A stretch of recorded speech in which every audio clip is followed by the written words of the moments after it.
आइए आज हम आपकी मुलाकात करवाने जा रहे हैं वाइट ऑक कैपिटल म्यूचुअल फंड के सीईओ और एमडी आशीष सोमैया साहब से। सीईओ आशीष सोमैया साहब से, जो मोतीलाल ओसवाल म्यूचुअल फंड के एमडी और सीईओ भी रह चुके हैं। 21 साल से ज़्यादा लंबा गहरा अनुभव सर का कैपिटल मार्केट्स का और म्यूचुअल फंड इंडस्ट्रीज का है। आशीष सर, बहुत बहुत स्वागत है आपका।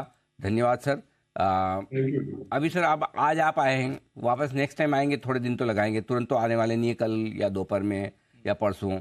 तो लाइफ टाइम हाई की बधाई ले लें सर। अभी अभी दे दूं सर आपको? बिल्कुल बिल्कुल, आपको भी देना चाहिए। सर बहुत बहुत बधाई। और ये तो जस्ट नंबर है, 5-10 पॉइंट्स हम दूर हैं, but it is as good as life high. बताएं सर, कैसी है लाइफ एट लाइफ हाई? यानी सर अभी जिसको कई बार हम बोलते हैं लाइफ को लेकर के या मार्केट को लेकर के भी, best is yet to come, ऐसे बोलते हैं। तो definitely best is yet to come, क्योंकि अगर आप देखिए पिछले काफी समय से हम लोग ये 18,000 18,500 काफी समय से लाइफ हाई या न्यू हाई बनाने की मार्केट चेष्टा कर रही है। लेकिन ये पूरे लाइफ हाई के सिलसिले में सेक्टर रोटेशन जो है मार्केट में, वो काफी जोरदार हुआ है।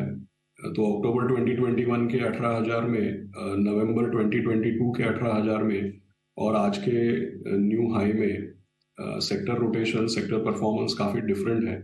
और वैल्यूएशन को संभालते हुए ये हुआ, ऐसा नहीं कि वैल्यूएशन बहुत स्ट्रेच हो गया है। और मुझे ऐसा लगता है कि अगले आने वाले 1.5-2 साल में, ऑफ कोर्स रास्ते में हमेशा वॉलेटिलिटी रहेगी, लेकिन आने वाले 1.5-2 साल में अभी भी काफी पोटेंशियल है इससे भी बेहतर न्यू हाइज बनाने के लिए। पिछले 1.5 साल के बाद, 18 महीने के बाद फिर से हम लाइफ हाई पे पहुंचे हैं। इसका मतलब ये नहीं कि बहुत ज़्यादा बढ़ गया, अभी तो खाली कवर किया है। अगले 1.5-2 साल और आगे अच्छा पोटेंशियल है, आशीष सर ऐसा बता रहे हैं। सर, इस पोटेंशियल में क्या खास कारण आप समझते हैं जिनकी वजह से भारतीय बाजार यहाँ से और आगे बढ़ सकते हैं? अनिल सर, खास रीजन ये है कि अगर आप देखिए जो पिछले साल जो भी मैक्रोस थे, बिकॉज पिछले साल ऑफ कोर्स मार्केट सस्टेन नहीं कर पाया जो भी हाइज बनाया हमने। और वो हाइज नहीं सस्टेन कर पाने के पीछे के मल्टीपल मैक्रोस थे। अगर आप देखिए इमर्जिंग मार्केट्स में चाइना, रशिया, चाइना को लेकर के ताइवान, काफी सारे इमर्जिंग मार्केट्स में कंसर्न्स थे। टेक्नोलॉजी सेक्टर में कंसर्न स्टार्ट हुए चाइना को लेकर के, फिर यूएस टेक्नोलॉजी को लेकर के। उसके बाद हमने वॉर देखा, कमोडिटी प्राइसेस, यूएस के इंटरेस्ट रेट्स। तो काफी सारे जो एक्सटर्नल मैक्रोस थे उनकी वजह से लाइफ हाई सस्टेन नहीं हो पाया। और पॉजिटिव चीज ये भी है कि ये पूरे के पूरे जो मैक्रो हेडविंड्स थे, इस समय में हमारे जो फंडामेंटल परफॉर्मेंस, कंपनियों का परफॉर्मेंस, हमारी जो earning growth, cash flow growth, वो बरकरार रही पिछले, मतलब ऑफ कोर्स सेक्टर रोटेशन हुआ जैसा मैंने बताया। कभी कोई सेक्टर अच्छा किए, फिर कुछ और सेक्टर अच्छा किए, इनपुट प्राइसेस बढ़ गए, मार्जिन प्रेशर।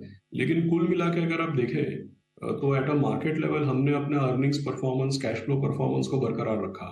और अब जब हम यहाँ पे पहुंचे हैं तो फंडामेंटल परफॉर्मेंस अभी भी बरकरार है, लेकिन जो मैक्रो सिचुएशन थी, कमोडिटी प्राइसेस आप ले लीजिए, तेल के दाम आप ले लीजिए, अगर आप इंटरेस्ट रेट्स की बात करें तो मेरा ऐसा मानना है यूएस में चलिए हाथी तो निकल गया, अब उसके पूंछ के ऊपर डिबेट हो रहा है कि और एक रेट हाइक होगा, दो होगा, कितना होगा।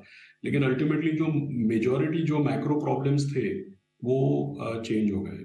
और खास बात ये भी है कि मैक्रोस को लेकर के क्या होता है कि जब भी अमेरिकन मार्केट में एक मंदी की एक्सपेक्टेशन होती है तो थोड़े समय के लिए स्टॉक मार्केट वॉलेटाइल होता है।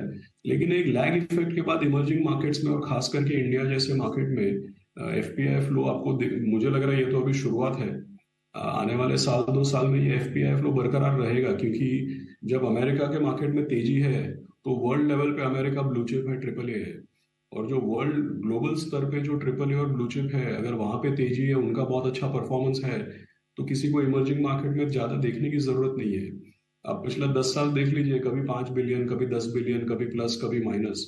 लेकिन ये भी देखना चाहिए कि सबसे ज्यादा एफपीआई फ्लो इंडिया में कब आया। तो 2009-10 में कुछ 18 से 19 महीनों के समय में $40 बिलियन एफपीआई फ्लो इंडिया में आया था। ये मैं 15 साल पहले की बात कर रहा हूँ। तो मुझे ऐसा लग रहा है कि मैक्रोस भी चेंज हो गए हैं। मैक्रोस चेंज होने की वजह से इमर्जिंग मार्केट फ्लो, इंडिया का फ्लो, ये भी चेंज हो गया है। और जब ये सारा माहौल चेंज हो रहा है, उसके बीचों बीच हमारे जो फंडामेंटल्स हैं, short term outlook, medium term outlook, ये बाहर की दुनिया के मुकाबले रिलेटिवली पॉजिटिव है। तो काफी सारे जो बॉक्सेस है उसमें टिक मार्क है, इसलिए पॉजिटिव एक्सपेक्टेशंस है। ओके, पॉजिटिव एक्सपेक्टेशंस के साथ बने रहें। ढेर सारे ऐसे ट्रिगर्स हैं जिनकी वजह से आपको बाजार में मजबूती का माहौल देखने को मिलेगा। क्या कोई रिस्क ऐसी बड़ी दिखती है कोई, अगर या तो ग्लोबल मार्केट्स की वजह से हो या आपको लग रहा हो कि यूफोरिया हो रहा है और सबको लग रहा हो कि बड़ा आसानी से पैसा बन सकता है, या ओवर इन्वेस्टेड हो रहे हो, ऐसा कोई खतरे? नहीं अनिल सर, यूफोरिया का तो अभी तक रिस्क, एटलीस्ट जो भी मुझे समझ में आता है, यूफोरिया का तो रिस्क नहीं है। काफी लोग अभी भी सहमे हुए हैं हम्म। और काफी लोग अभी भी साइडलाइंस पे हैं। और अगर आप mutual fund industry, portfolio management industry वगैरह का, रेगुलेटर का रिलीज किया हुआ डेटा अगर आप देखते हैं, तो आपको ये भी देखने को मिला होगा कि भाई जब मार्केट न्यू हाइस बना रहा है, तब लोग या तो पुराने पैसे पे प्रॉफिट बुकिंग कर रहे हैं। इंडस्ट्री का डोमेस्टिक तो मेरे ख्याल में नेट फ्लो जो है अभी वो नहीं के बराबर चल रहा है। और अभी भी जो मैं देख रहा हूँ, लोग तो काफी पैसा, मुझे लग रहा है या तो पुराने पैसे पे प्रॉफिट बुकिंग कर रहे हैं, या तो 2021 में जो बहुत पैसा आया था उसमें अपना कैपिटल रिकवर हुआ या मामूली से पॉजिटिव रिटर्न आए, तो उसको लेकर के लोग निकल रहे हैं। तो मुझे नहीं लग रहा यूफोरिया है। यूफोरिया में तो लोग प्रॉफिट बुकिंग करने के बजाय, यूफोरिया में तो लोग हाई बहुत पैसा लगाते हैं। तो वैसा तो जो भी मेरा लिमिटेड पर्सपेक्टिव है portfolio management mutual fund data देखने का, उसमें तो कोई यूफोरिया नजर नहीं आ रहा है। ना ही ऐसा कोई बहुत बड़े आईपीओज या प्राइवेट मार्केट में कोई तेजी, तो कोई भी यूफोरिया नजर नहीं आ रहा है। लेकिन रिस्क हमेशा, मार्केट में रिस्क रहता है। तो रिस्क दो या तीन में डेफिनेटली हमको ध्यान रखना चाहिए, जिससे वॉलेटिलिटी होती रहेगी टाइम टू टाइम। एक तो ये, जैसा मैंने पहले बताया कि यूएस इंटरेस्ट रेट की बात करें तो हाथी निकल गया, लेकिन अभी भी उसके पूंछ की बात हो रही है। तो अगले 2-3 महीनों में कभी कुछ डेटा, कभी कुछ डेटा, कभी हॉकिश, कभी थोड़ा डविश, इस तरीके का वहां से कमेंट्री देखने को मिलेगा। और उसको लेकर के, जैसे पहले यूएस के बॉन्ड यील्ड्स में काफी रैली हो गई, अब वो फिर वहां पे एक नेगेटिव डेवलपमेंट आ गया। तो फेड की लैंग्वेज, डविश हॉकिश कमेंट्स को लेकर के वॉलेटिलिटी जरूर होगी। दूसरी बात, मार्च में हमने देखा यूएस में 2-4 बड़े बैंक्स कोलैप्स हो गए। मुझे नहीं लगता ये सिलसिला अब तक खत्म हुआ है, क्योंकि हमारे यहाँ पे भी अगर आप देखिए, आईएलएफएस का हादसा 2018 में हुआ था, लेकिन क्रेडिट मार्केट में उसका इम्पैक्ट 6 महीने 9 महीने बाद देखने को मिला था। तो कभी भी अज्यूम नहीं करना चाहिए कि भाई सब ठीक हो गया है। वहाँ की जो स्मॉलर बैंक्स की सिनेरियो है, या वहाँ की जो क्रेडिट मार्केट्स है, वहाँ की जो लिक्विडिटी है, उस पर मुझे नहीं लगता है अभी भी पूरा हमने देखा है। आगे और कुछ भी हो सकता है। तीसरी बात यह भी है कि हमारे यहाँ पे भी अगले 1 साल में इलेक्शंस को लेकर के तरह तरह के न्यूज, तरह तरह के हेडलाइंस। तो वॉलेटिलिटी तो मार्केट का फीचर है, उसी की वजह से पैसा बनता है। ये सब कारणों की वजह से कभी ऊपर नीचे देखने को मिलेगा। लेकिन अगर कोई, मैं बहुत 10 साल की बात नहीं कर रहा हूँ, अगर कोई 2-3 साल का भी टाइम होराइजन रखता है, तब भी मुझे लगता है कि अभी भी पॉजिटिव अपसाइड की पॉसिबिलिटीज है। ओके, तो पॉजिटिव अपसाइड की अभी भी गुंजाइश है, अभी भी जगह है, और इसके लिए आपको रहना चाहिए तैयार। बताएं सर, ऐसे में लाइफ हाई के आसपास कहाँ आपको निवेश के मौके नजर आते हैं? फ्रेश इन्वेस्टमेंट करना हो तो कहाँ किया जाए? अभी सर ये लाइफ हाई की खास बात ये है, जैसे मैंने बताया कि हर एक लाइफ हाई में अलग अलग सेक्टर्स और सेक्टर रोटेशन हुआ है। फंडामेंटल्स और अर्निंग्स में भी हमने सेक्टर रोटेशन देखा है।